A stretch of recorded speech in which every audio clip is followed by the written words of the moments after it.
അമ്മ മെലിഞ്ഞു പോയിരുന്നോ അമ്മേ? അമ്മയുടെ ദേഹം ശോഷിച്ചു പോയിരുന്നുവോ? മലമയീ ശയ്യാച്ച സാംവത്സരി, എന്റെ മലമൂത്രത്തെ അമ്മ കൊല്ലക്കണക്കിന് കാലം ശയ്യയാക്കിയിരുന്നുവോ? ഇന്നത്തെ പാഠപുസ്തകങ്ങൾ ഇതൊന്നും തെരഞ്ഞിട്ട് കാര്യമില്ല.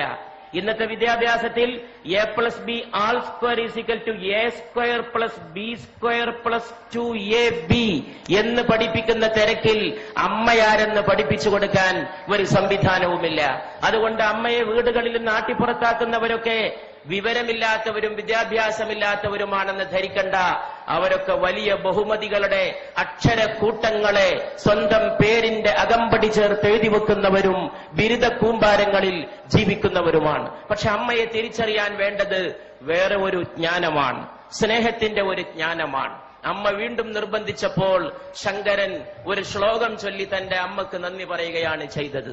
നമസ്തേ നമസ്തേ ജഗന്നാഥ വിഷ്ണു, നമസ്തേ നമസ്തേ ഗദാ ചക്രപാണേ, നമസ്തേ നമസ്തേ പ്രപന്നാർത്തിഹാരിൻ, സമസ്താപരാധം ക്ഷമസ്വാഖിലേശം, മുഖേ ചന്ദ്രഹാസം നഖേ ചന്ദ്രഭാസം, കരേചാരു ചക്രം സുരേഷാഭിവന്ദ്യം, ഭുജംഗേ ശയാനം ഭജേ പത്മനാഭം എന്ന് മകൻ ചൊല്ലുമ്പോ അമ്മയുടെ രണ്ട് കണ്ണിൽ നിന്നും കണ്ണുനീരിന്റെ പ്രവാഹമായിരുന്നു. അങ്ങനെയാണ് ആര്യാമ്പ കണ്ണടച്ചത് എന്ന് ചരിത്രം നമ്മോട് പറയുന്നു. പ്രവാചകൻ മുഹമ്മദ് നബി സല്ലല്ലാഹു അലൈഹി വസല്ലമയുടെ മുമ്പിൽ ചെന്ന് ഒരു ശിഷ്യൻ ചോദിച്ചു, ഞാൻ ആരോടാണ് ഏറ്റവും കൂടുതൽ നന്ദി കാണിക്കേണ്ടത്? ദൈവദൂതനായ മുഹമ്മദ് നബി സല്ലല്ലാഹു അലൈഹി വസല്ലം മറുപടി പറഞ്ഞു, നിന്റെ മാതാവിനോട്. ചോദ്യകർത്താവ് ചോദിച്ചു, പിന്നെ ആരോട്? രണ്ടാമത്തെ ആൾ ആരാണെന്നാണ് ചോദ്യകർത്താവിന് അറിയേണ്ടത്. പക്ഷേ അവിടുന്ന് പറഞ്ഞു, നിന്റെ മാതാവിനോട്. പിന്നെ ആരോട് എന്ന് ചോദിച്ചപ്പോ വീണ്ടും പറഞ്ഞു, നിന്റെ മാതാവിനോട്. നാലാമതും ചോദ്യകർത്താവ് ആവർത്തിച്ചു, ഇനി ആരോടാണ് നന്ദി കാണിക്കേണ്ടത്? അപ്പോൾ പറഞ്ഞു, പിതാവിനോട് എന്ന്. 3 വട്ടം മാതാവും 4ാമത് മാത്രം പിതാവ് പോലും കടന്നു വരുന്ന വ്യാഖ്യാനമില്ലാത്ത, വർണ്ണിക്കാൻ കഴിയാത്ത സുഹൃതത്തിന്റെ പേരാണ് അമ്മ എന്ന് പറയുന്നത്. ഒരു കുഞ്ഞ് ജന്മം പ്രാപിച്ച് കുഞ്ഞിനെ അമ്മ മടിയിലിരുത്തി കുഞ്ഞിന്റെ ചുണ്ടിൽ, നമ്മുടെയൊക്കെ ചുണ്ടിൽ ആദ്യത്തെ ദാഹം വൈദ്യുതി തരംഗം പോലെ ത്രസിക്കുമ്പോൾ, അതൊരു ഇലക്ട്രിക് വേവ് പോലെയാണ്. ആദ്യത്തെ ദാഹം, ആ ആദ്യത്തെ ദാഹം വൈദ്യുതി തരംഗം പോലെ നമ്മുടെ ചുണ്ടിൽ ത്രസിക്കുമ്പോൾ മാതാവ് തന്റെ നെഞ്ചത്തെ അമൃത കുംഭങ്ങളോട് തന്റെ മോനെ ചേർത്ത് പിടിക്കുന്നു. ചുണ്ടിന്റെ വൈദ്യുതിയുടെ ആദ്യദാഹം ത്രസിക്കുന്ന ആവേശത്തോടെ മാതാവിന്റെ ശരീരത്തോട് ചേരുമ്പോൾ അമ്മയുടെ ശരീരത്തിന്റെ ഓരോ സിരകളും ചേർന്ന് പാടുന്ന ഒരു സംഘഗാനമുണ്ട്. നീ അമ്മയാണ്, നീ അമ്മയാണ്, നീ അമ്മയാണ്. ഞാൻ വിശ്വസിക്കുന്നു ഈ ലോകത്തെ ഏറ്റവും വലിയ കലാമുഹൂർത്തം ആ സന്ദർഭമാണ്. The best artistic moment of human life, മാനവ ജീവിതത്തിന്റെ ഏറ്റവും ഉത്കൃഷ്ടമായ കലാമുഹൂർത്തം. അത് അമ്മയ്ക്ക് മാത്രം വശമുള്ളതാണ്, അതാർക്കും അവതരിപ്പിക്കാൻ കഴിയില്ല. ആ അമ്മയെ ആട്ടിപ്പുറത്താക്കുമ്പോൾ ഈ ലോകത്തെ ഓരോ മനുഷ്യനും ചിന്തിക്കാൻ കഴിയട്ടെ, 9.5 മാസത്തോളം നീ നിന്റെ മാതാവിന്റെ ഗർഭാശയത്തിൽ കഴിഞ്ഞ സമയത്ത് നിന്റെ ശരീരത്തിന് വേണ്ട ഊർജം നൽകാൻ, ആഹാരം നൽകാൻ അമ്മയുടെ ശരീരത്തിൽ നിന്നൊരു കേബിൾ വയറിട്ട് നൽകിയിരുന്നു നിന്റെ ദേഹത്തേക്ക്. ആ കേബിൾ വയറിലൂടെ നിനക്ക് ആഹാരം നൽകിയിരുന്നു, അന്നം നൽകിയിരുന്നു. അതിലൂടെയാണ് നീ ശ്വസിച്ചത്, അതിലൂടെയാണ് നീ പോഷകാംശം സ്വീകരിച്ചത്. നീ ജനിച്ചു വളർന്ന് വലിയ ആളായി ആകാശം മുട്ടുന്ന രീതിയിൽ വളർന്നപ്പോഴും നിന്റെ മാറത്ത് ദൈവം അതിന്റെ ഒരു മുദ്ര ബാക്കിയുണ്ടാകണമെന്ന് തീരുമാനിച്ചു. അതാണ് പൊക്കിൾ കുഴി. മാതാവിനെ ചവിട്ടാൻ കാലോങ്ങുന്നവന്റെ മാറത്തിരുന്ന് ഈ മുദ്ര തേങ്ങണം. ആ മുദ്ര മരിക്കുന്നവരെ, 9.5 മാസത്തെ ജീവത്യാഗത്തിന്റെ മുദ്ര, മനുഷ്യൻ മരിക്കുന്നവരെ അവന്റെ മാറത്ത് കിടക്കണം എന്ന് സർവേശ്വരൻ തീരുമാനിച്ചിരിക്കുന്നു. അച്ഛന്റെ മുദ്ര പോലും വേണമെങ്കിൽ ശരീരത്തിൽ നിന്ന് മാറ്റിയേക്കാം. മാതാവിന്റെ മുദ്രയെന്ന പൊക്കിൾ കുഴി മാറ്റാൻ ഈ ലോകത്ത് ഒരു ശസ്ത്രക്രിയ കൊണ്ടും സാധ്യമല്ല. അത്ര വലിയ അടയാളമായി അത് ജ്വലിച്ചു നിൽക്കുകയാണ്. ഈ നാട്ടിക കടപ്പുറത്ത് തടിച്ചുകൂടിയ സഹോദരങ്ങൾക്ക് മുമ്പിൽ എന്റെ വാക്കുകൾ അവസാനിപ്പിക്കുമ്പോൾ എനിക്കൊന്നേ പറയാനുള്ളൂ. ഈ ലോകത്തിന്റെ ഇന്നത്തെ ഏറ്റവും വലിയ പ്രശ്നം ഏതാണ്?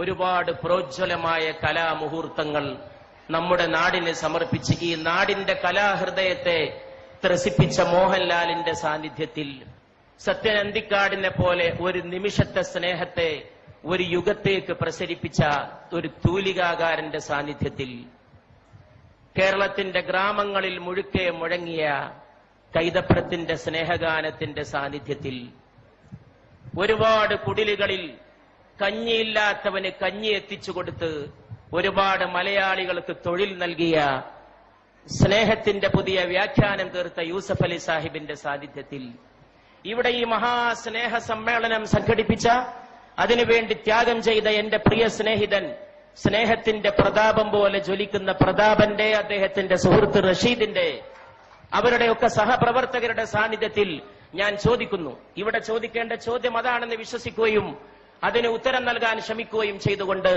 ഞാൻ എന്റെ വാക്കുകൾ അവസാനിപ്പിക്കുകയാണ്. ഏതാണ് ഈ ലോകത്തിന്റെ ഏറ്റവും വലിയ പ്രശ്നം?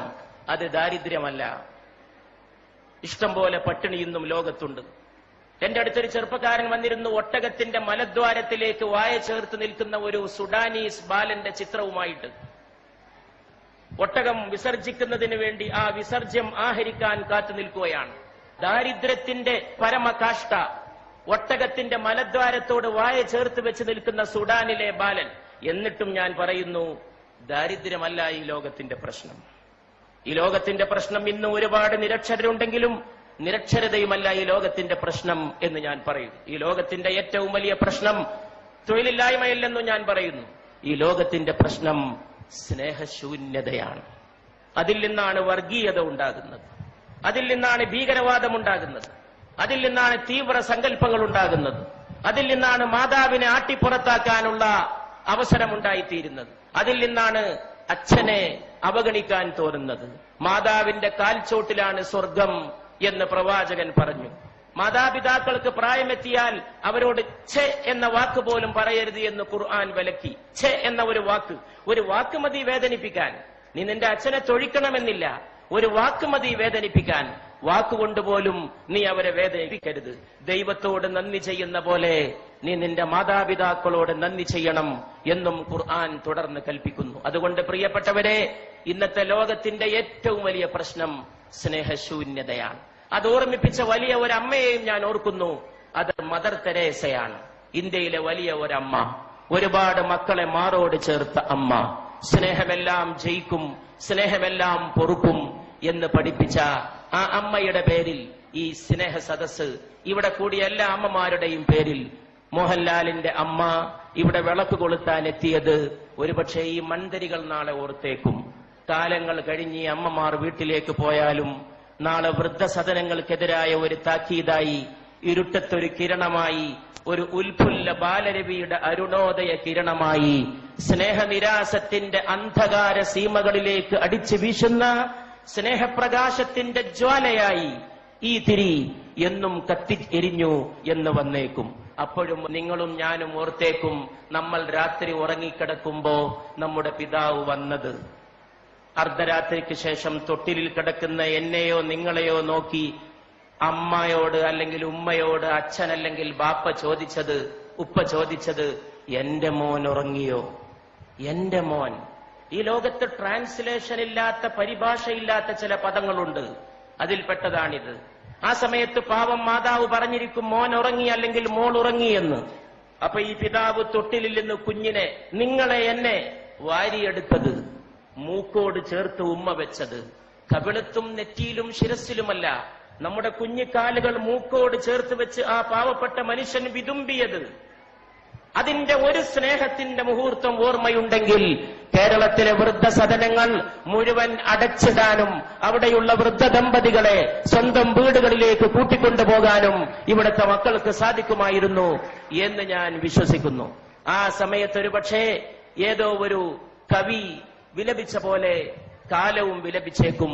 ഈ മഹത്തായ സദസ് ഞാനൊരു ഹിന്ദുസ്ഥാനി കവിയുടെ വാക്കുകളെ കൊണ്ട് ഉദ്ഘാടനം ചെയ്യുകയാണ്. घर लौट के रोएंगे माँ बाप अकेले में, घर लौट के रोएंगे माँ बाप अकेले में. വീട്ടു പോയിട്ട് അമ്മയും അച്ഛനും ഒറ്റക്ക് കരയും. घर लौट के रोएंगे माँ बाप अकेले में. മിട്ടി കെ ഖിലോനെ ഭി സസ്തേ ന ഥേ മേലേ മേ. എന്തുകൊണ്ടാണ് വീട്ടിൽ പോയിട്ട് അച്ഛനും അമ്മയും ഒറ്റക്ക് കരയുന്നത്? മണ്ണുകൊണ്ടുണ്ടാക്കിയ കളിപ്പാട്ടത്തിന് പോലും ചന്തയിൽ നല്ല വിലയായിരുന്നു. ഈ കവി വാഴ്ത്തപ്പെടട്ടെ.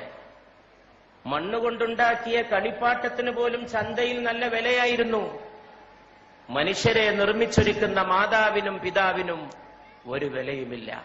ആ കളിപ്പാട്ടത്തിന്റെ വിലയെങ്കിലും അമ്മയ്ക്കും അച്ഛനും തിരിച്ചേൽപ്പിക്കുന്ന മനോഹരമായ ഒരു പ്രഭാതത്തിന്റെ നാന്ദിയാകട്ടെ ഇന്നത്തെ വൈകുന്നേരത്തെ അസ്തമയ ശോഭ എന്ന പ്രാർത്ഥനയോടെ ഞാൻ എന്റെ വാക്കുകൾ അവസാനിപ്പിക്കുന്നു.